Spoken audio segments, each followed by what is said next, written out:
Hey drummers, how's it going? I hope you're keeping safe and getting plenty of practice in. For today's lesson, we're going to have a quick look at a nice little lick called the Blushda. You can play it a couple of different ways. We're sort of going to primarily focus on playing it as 16th notes, but you can play it as triplets as well. It's very similar sounding to the Hertz. In fact, it shares a lot of the same sort of concepts and it has a very similar flow, which is another reason why I absolutely love it. Kind of made famous by Tony Williams, I would say, is the sort of name always associated with this particular lick. It sounds great. You can use it in a few different contexts. It's loud, it's proud, and it's everything that I like about a drum fill. So if you like what you saw in the intro and you want to give this bad boy a crack, stick around and I'll break it down. Here we go. All right, so first things first, we're going to look at the hand pattern. We're going to play it just on the snare. We're not going to worry about putting the kick in, although when it comes to voicing it later, we're going to chuck a kick as we're going to have our right hand playing off of the ride cymbal. But if we sort of break it down, essentially we've got three parts to it. The first one is a flam. And we're going to crack both our hands nice and loud. I think I just ruptured my eardrum there. But we're going to, crack both hands nice and loud. I'm dropping my left ever so slightly before my right. We're then going to follow that up with a double stroke with the right hand. And again, it's going to be quite delicate, so you want to keep this quite low. So once you've hit that sort of big crack, control that right hand and make sure it doesn't sort of come too far back or too far away from the drum, because it's got a job to do in the next phase, which is going to be a little double stroke. So we're going to go flam, right, right. Okay, so big loud crack, and then a little double tap with the right hand. Once you've done that, that's stage 1 and 2. We're then going to put on the final bit, which is a big crack on the left hand. So that's going to give us flam, right, right, left, flam, right, right, left, flam, right, right, left, flam.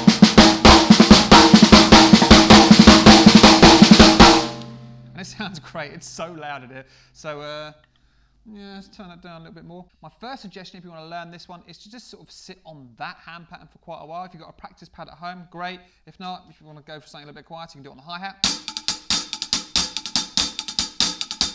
Okay, the key is to keep that left hand nice and loud on both the flam and that very last note, and then make the double stroke of your right nice and gentle. You can play it as triplets, which we'll very briefly go over. So let's just get like, this works nicely if you've got like a nice groove with a bit of swing to it, so like a shuffle. So we can have like...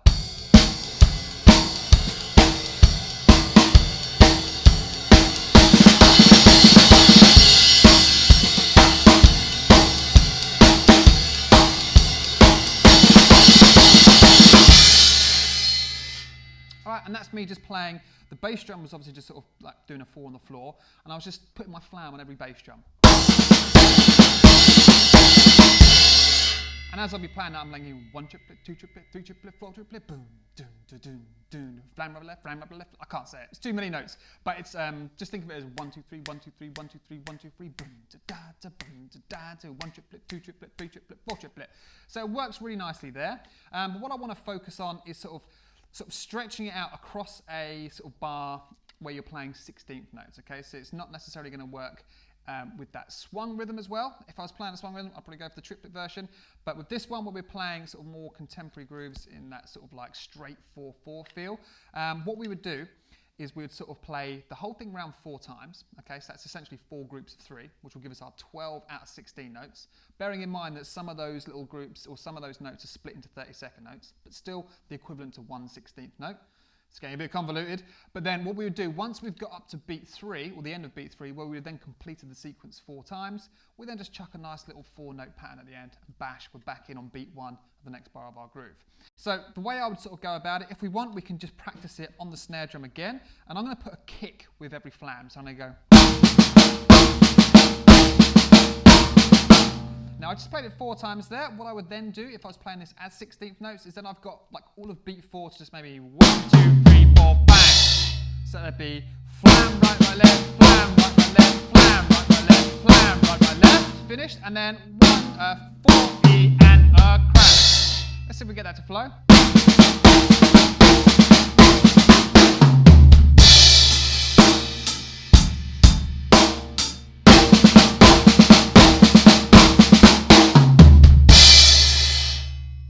Okay, it's a really cool sounding little lick, this one. What we're going to do is we're going to take that right hand and move it up to the ride cymbal. So we get this more sort of splashy, jangly mess for the first beat or the first note of every hertz. So you end up with this.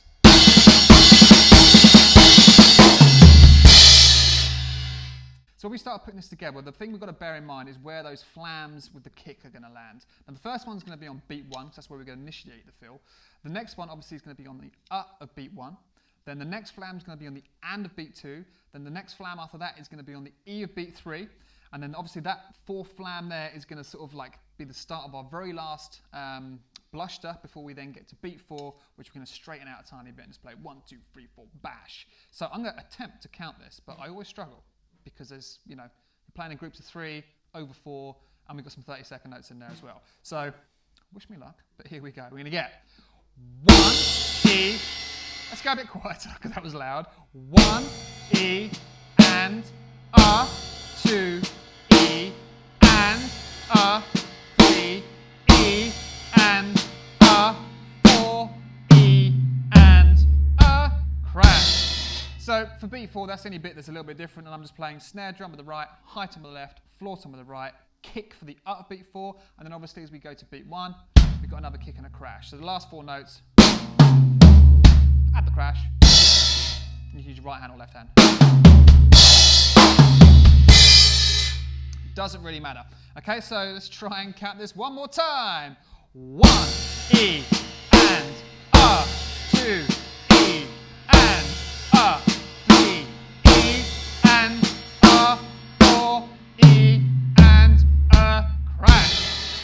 All right, but if you're sort of like listening to the beat, like cat, cat, be 1, 2, 3, 1, 2, 3, 1, 2, 3, 1, 2, 3, 1, 2, 3, 4. All right. That wasn't supposed to happen. All right, so one more time. If you were counting it, you'd be counting it 1, 2, 3, 1, 2, 3, 1, 2, 3, 1, 2, 3, 1, 2, 3, 4, bosh. All right, if you wanted to, you could actually say the word Blushda because it's kind of like got a 3-note sort of flow to it. Blushda, Blushda, Blushda, Blushda, 1, 2, 3, 4, bang. Yeah, that kind of works. So again, if you're playing it faster, Blushda, Blushda, Blushda, Blushda, 1, 2, 3, 4, bish, bat, bat. So as you're sort of playing your groove, you're sort of lining yourself up for that feel. You're like, thing, Blushda, Blushda, Blushda, Blushda, 1, 2, 3, 4, boom, cats, boom, and that's where it's going to fit in. Or if you're pretty like used to playing the Herter pattern, it's got exactly the same flow as that. All right, so let's chuck it into a groove. Boom, boom, quite fast.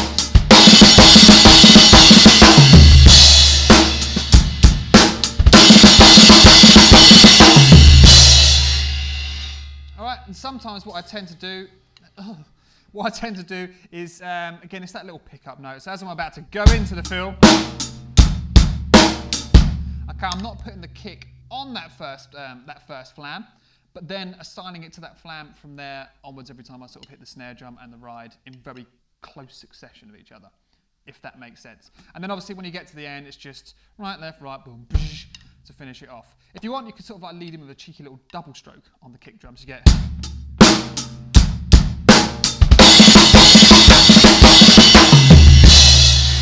Right, and there are plenty of ways that you can sort of like orchestrate this. You can keep your left hand up on the high tom, or keep your right hand on the floor tom.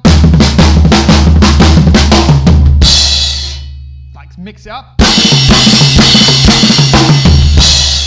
All right, so you've got all these, but the main thing I would, just so you get the flow of it, just pick a particular orchestration, internalize that pattern, have some fun with it, and then once you've sort of like got it down, then start being a bit more adventurous and seeing what little ideas you can come up with. And then the cool thing is you don't always have to have a fill which is just made up of 4 herters and then 4 notes at the end.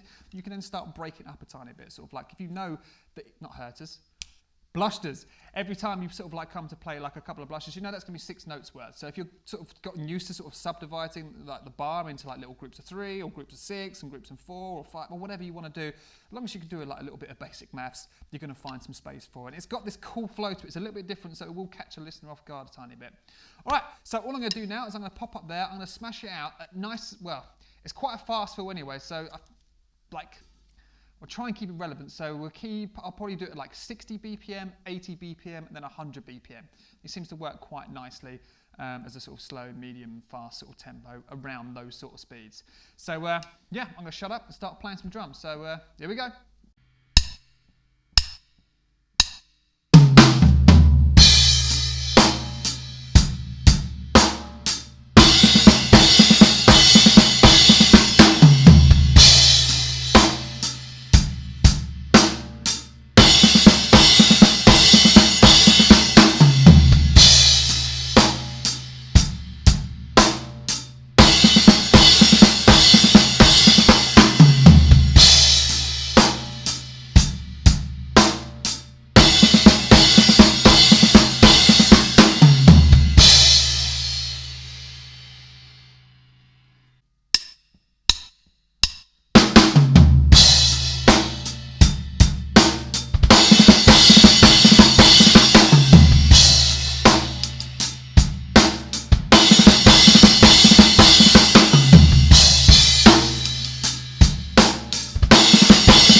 All right, drummers, so there it is. I hope you enjoyed that lesson. Thank you very much for watching. Don't forget, just start off by getting the sticking pattern down on the snare drum.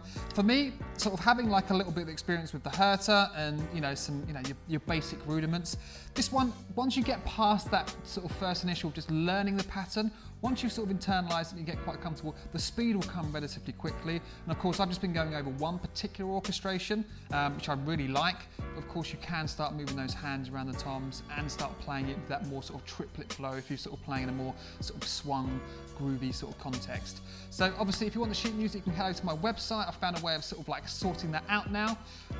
If you enjoyed the lesson, please give it a thumbs up. If you're new to the channel, subscribe. And if you want to be notified every time a new lesson comes out, hit that little bell icon and you will be notified. So in the meantime, take care, keep drumming, and I'll see you soon for some more fun free drumming ideas. All right, I'll see you later. Bye.